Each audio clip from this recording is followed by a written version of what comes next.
सुनो भाई, इसका जो हमारे पास एग्जाम्पल 5वां है उसमें पहले समझो क्या कह रहा है।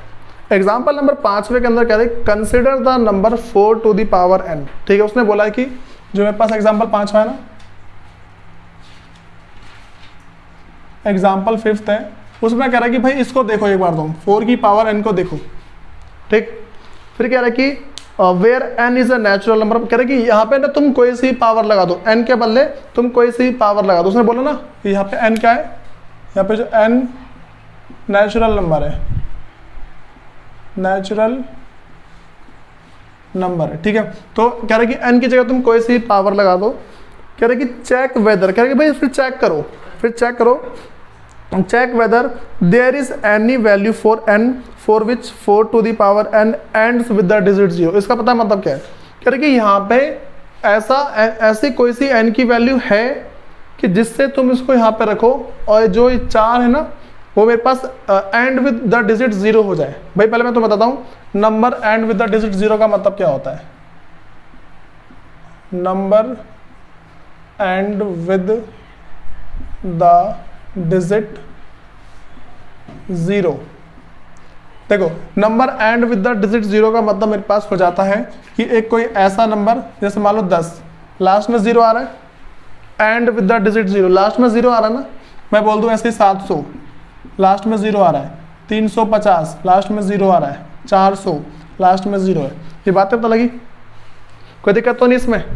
भाई हमें क्या ध्यान रख के चलना है कि क्वेश्चन ने हमें बोल रखा है कि तुम ये बताओ कि 4 की तुम कोई सी पावर लगा दो, 4 की तुम कोई सी पावर लगाओ, लेकिन हमें बताओ कि भाई कि ये जो नंबर है कभी भी एंड विद डिजिट 0 होगा या नहीं होगा। क्वेश्चन पता लगा नहीं लगा, क्वेश्चन का मतलब पता लगा। अब सुनो, तो भाई सबसे पहली बात ध्यान रख के चलना कि हमें एक बात ध्यान रखनी है कि कौन से नंबर ऐसे हैं जो एंड होते हैं विद डिजिट 0, कौन कौन से नंबर ऐसे हैं जो 0 से जाके एंड होते हैं। ठीक है, अब देखो भाई सबसे पहला हमारे पास जो पहली चीज क्या है,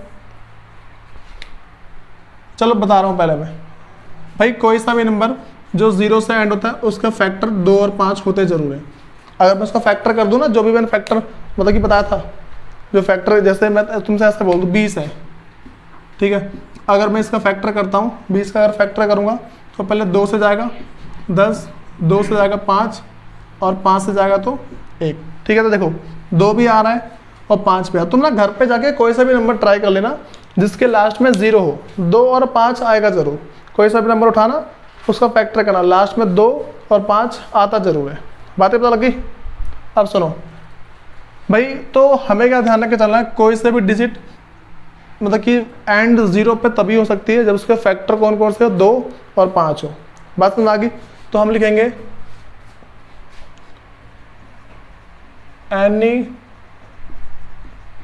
नंबर